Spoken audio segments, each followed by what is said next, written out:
गौरांग गौरांग गौरांग गौरांग गौरांग गौरांग। हरे कृष्णा। आज हम चर्चा करेंगे भगवान जगन्नाथ के रसोईघर और भगवान जगन्नाथ के महाप्रसाद के विषय में। जगन्नाथ मंदिर का रसोईघर शायद पूरे विश्व में सबसे बड़ा रसोईघर है और सिंह द्वार के दक्षिण पूर्व में 1 एकड़ में स्थित इस रसोई घर में 752 लकड़ी के चूल्हे हैं और मंदिर में रोज़ाना 600 रसोइये और 1000 अन्य लोग सेवा करते हैं। भगवान के भोग में कुछ वस्तुएं यूज़ नहीं की जाती, जैसे हरी मिर्च, प्याज, लहसुन, गाजर, आलू, टमाटर तथा अनेक सब्जियों का प्रयोग नहीं किया जाता। रोज़ाना रसोई आरंभ करने से पहले एक अग्नि यज्ञ किया जाता है और उसके पश्चात सब रसोई उस यज्ञ से अग्नि ले जाकर अपने अपने चूल्हे सुलगाते हैं। सारा भोजन मिट्टी के बर्तनों में ही पकाया जाता है और यहाँ की विशेषता ये है कि यहाँ पकाए जाने वाले संपूर्ण भोग सामग्री का भोग भगवान को लगाया जाता है। अधिकांश मंदिरों में हम देखते हैं कि भोग तैयार होने के बाद 1 या 2 थाली के अंदर भगवान को भोग लगाया जाता है, परंतु जगन्नाथपुरी में रसोई घर में जितना भोग तैयार होता है वो डायरेक्टली सारा का सारा भोग ऐसे का ऐसा भगवान जगन्नाथ को अर्पण किया जाता है। और ऐसी मान्यता है कि स्वयं लक्ष्मी देवी यहाँ आकर भगवान के लिए भोग बनाती हैं। जगन्नाथ जी के भोग लगने के बाद ये प्रसाद विमला देवी यानी कि माँ पार्वती को अर्पण किया जाता है और इसके बाद सारे भक्तों में बांटा जाता है। अब माँ पार्वती को भोग लगाने के पीछे भी बहुत सुंदर लीला है, इसको हम आगे श्रवण करेंगे। भोग के विषय में चर्चा करें तो रोज़ाना भगवान जगन्नाथ को 56 भोग लगाए जाते हैं, जो कि इस प्रकार होते हैं, जिसमें 9 प्रकार के चावल, 14 प्रकार की सब्जियां और दाल, 9 टाइप्स दूध के व्यंजन और 19 प्रकार की मिठाइयाँ और 13 के आसपास केक वगैरह। और भगवान को ये भोग दिन में 6 बार लगाए जाते हैं। सबसे पहले प्रातः 8 बजे, इसके उपरांत 10 बजे, फिर 11 बजे और इसके बाद 12:30 बजे और संध्या में 7 बजे और रात्रि में 11:15 के आसपास। अब इस प्रसाद के पीछे क्या महिमा है, इसको हम ज़रा श्रवण करें। महाप्रसाद की कथा कुछ इस प्रकार है कि बहुत सारे लोग ये सोचते हैं कि भगवान का महाप्रसाद सदा सदा से इस संसार में मिलता आया है, परंतु नीचे अभी हम ये श्रवण करेंगे कि इस लीला से पहले भगवान विष्णु का महाप्रसाद इस भौतिक संसार में प्राप्त नहीं था। शिवजी और नारद मुनि जैसे ऋषियों के लिए भी महाप्रसाद सुलभ नहीं था। फिर कैसे महाप्रसाद इस संसार में आया, इस संबंध में चैतन्य मंगल में एक कथा आती है, तो उसको हम श्रवण करते हैं। पर इससे पहले क्या आपने ध्यान दिया प्रसाद का अर्थ क्या होता है? प्रसाद का अर्थ होता है कृपा। तो आइए इस महाप्रसाद की लीला को श्रवण करें। एक दिन कैलाश पर्वत पर नारद मुनि की भेंट महादेव जी से हुई। नारद मुनि उन्हें भगवान श्री कृष्ण और उद्धव के बीच में जो वार्तालाप होता था उसकी चर्चा करने लगे और इस चर्चा में उद्धव भगवान के महाप्रसाद की महिमा गान करते हुए कहते हैं कि हे भगवान, आपकी महाप्रसादी माला, सुगंध तेल, वस्त्र और आभूषण और आपके उच्छिष्ट भोजन को स्वीकार करने से आपके भक्त आपकी माया शक्ति पर विजय प्राप्त कर लेते हैं। यानी ये नारद मुनि महादेव को बता रहे थे कि उद्धव और भगवान श्री कृष्ण के बीच में महाप्रसाद की महिमा में ये चर्चा चल रही थी, जिसमें उद्धव कह रहे हैं कि भगवान का महाप्रसाद ग्रहण करने से हम माया पर विजय प्राप्त कर सकते हैं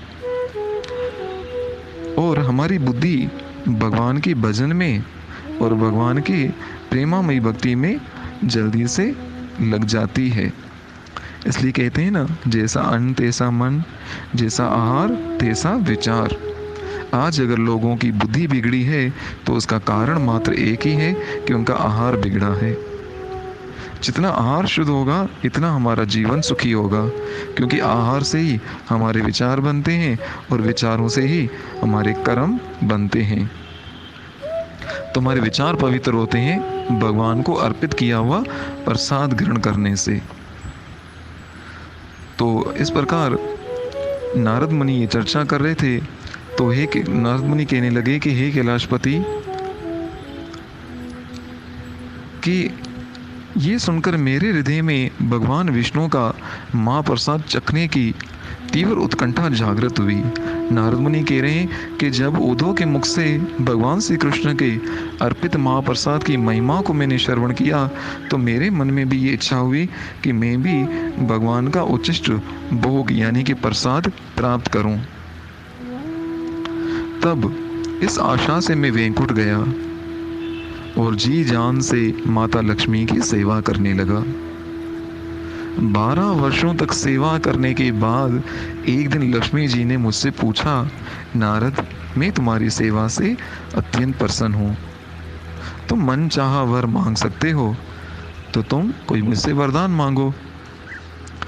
नारद मुनि ने हाथ जोड़कर कहा, हे माते, चिरकाल से मेरा हृदय एक बात को लेकर पीड़ित है। मैंने आज तक कभी भगवान नारायण के महाप्रसाद का आस्वादन नहीं किया है। कृपया मेरी अभिलाषा पूरी कर दीजिए। लक्ष्मी देवी ये सुनकर दुविधा में पड़ गई। लेकिन नारद, मेरे स्वामी ने मुझे कठोर निर्देश दिए हैं कि उनका महाप्रसाद किसी को भी न दिया जाए। मैं उनकी आज्ञा का उल्लंघन कैसे कर सकती हूँ? परंतु तुम्हें प्रसन्न करने के लिए मैं अवश्य कुछ व्यवस्था करूंगी। कुछ समय के बाद लक्ष्मी देवी ने भगवान नारायण से अपने हृदय की बात कही कि कैसे उन्होंने गलती से नारद मुनि को भगवान का महाप्रसाद देने का वचन दे दिया है।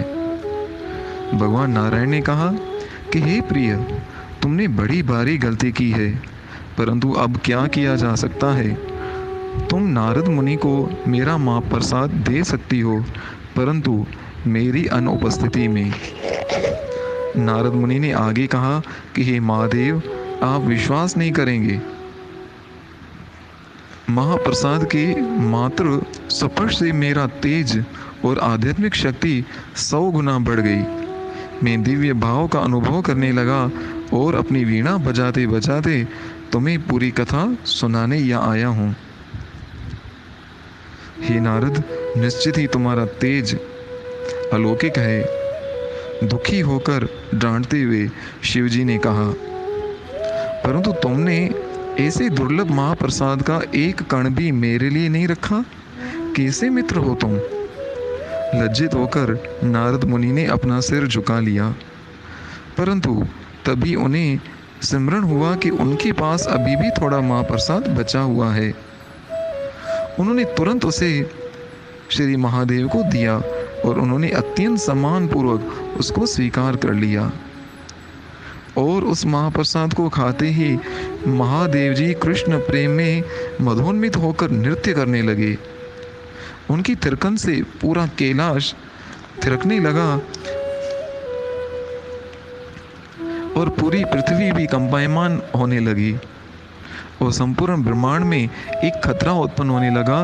भयभीत होकर माता पृथ्वी कैलाश पर्वत पर आई और पार्वती, यदि आपके पति नृत्य करना बंद नहीं करेंगे तो मेरी मृत्यु हो जाएगी।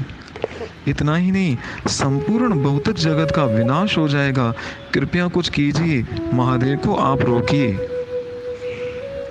जैसे तैसे माता पार्वती ने शिव जी को शांत किया उनके इस असामान्य नृत्य से अचंभित होकर पार्वती ने शिवजी से इसका कारण पूछा कि स्वामी, आप इस प्रकार नृत्य क्यों कर रहे थे और आज आप 1 करोड़ सूर्यों के समान तेजस्वी क्यों लग रहे हो?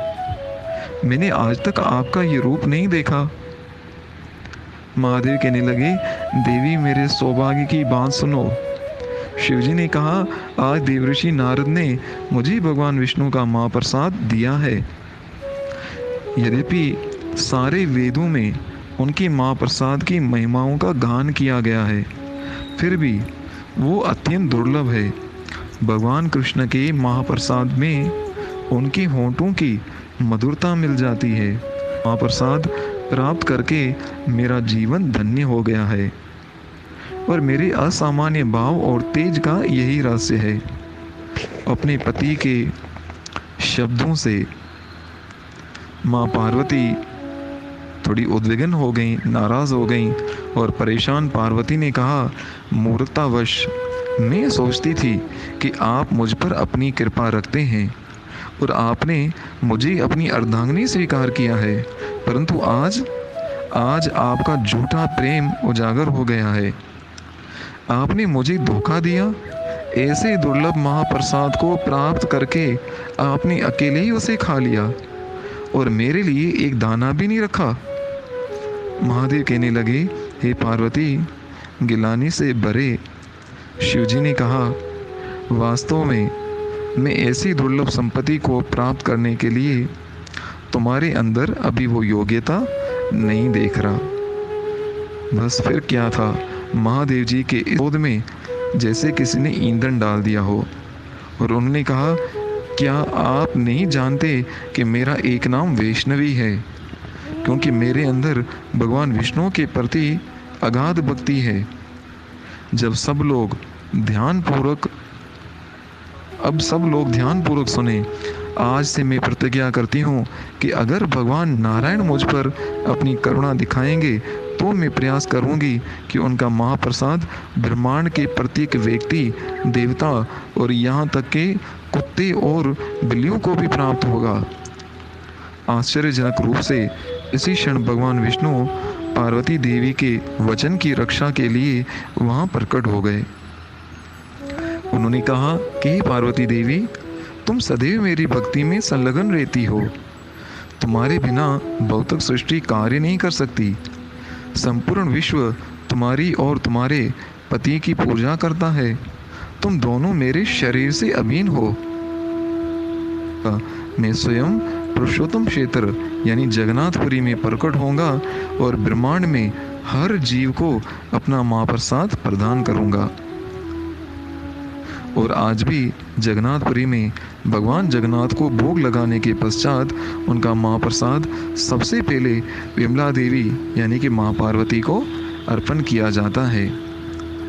महाप्रसाद के विषय में इतनी सुंदर लीलाएं हैं भगवान जगन्नाथपुरी में, पर आपने पूरी दुनिया में कई प्रकार की बड़ी बड़ी मार्केटें देखी होंगी, मंडियां देखी होंगी, लेकिन प्रसाद की मार्केट आपने कहीं नहीं देखी होगी।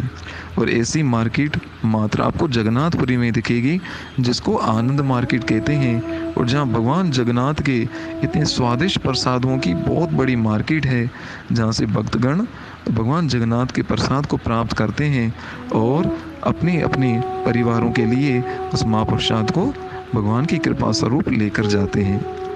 इसके आगे प्रसाद के साथ जुड़ी हुई बहुत सुंदर भगवान जगन्नाथ की लीलाएं हैं, जिसको हम आगे श्रवण करेंगे। पर यहाँ मैं आपको इतना भी बता दूं कि जगन्नाथपुरी में भगवान जगन्नाथ सारा दिन खाते रहते हैं। इसकी क्या वजह है, इसको भी हम आगे चर्चा करेंगे। और यहाँ तक कि जगन्नाथपुरी में एकादशी के दिन भी वहाँ पर एकादशी का व्रत नहीं रखा जाता, और भगवान जगन्नाथ के मंदिर के पीछे एक छोटे से मैया को ऐसे उल्टा लटका दिया है ताकि यहाँ कोई एकादशी नहीं रख सके। जबकि वैष्णव गण किसी भी स्वरूप में एकादशी का व्रत पालन करते हैं, यहाँ तक कि स्वयं राधा रानी भी एकादशी का व्रत रखती हैं। पर जगन्नाथपुरी में वहाँ भगवान जगन्नाथ ने एकादशी मैया को उल्टा लटका के रखा है, तो वहाँ कोई एकादशी नहीं भी रखे तो ऐसे माना जाता है कि उनको कोई पाप नहीं लगता। हरे कृष्णा। तो आगे हम बहुत अद्भुत लीलाओं को श्रवण करेंगे। तब तक के लिए भगवान नाम का स्मरण कीजिए। हरे कृष्ण कृष्ण कृष्ण हरे हरे, हरे राम राम राम हरे हरे। श्री श्री जगन्नाथ बलभद्र सुभद्रा मैया की जय हो।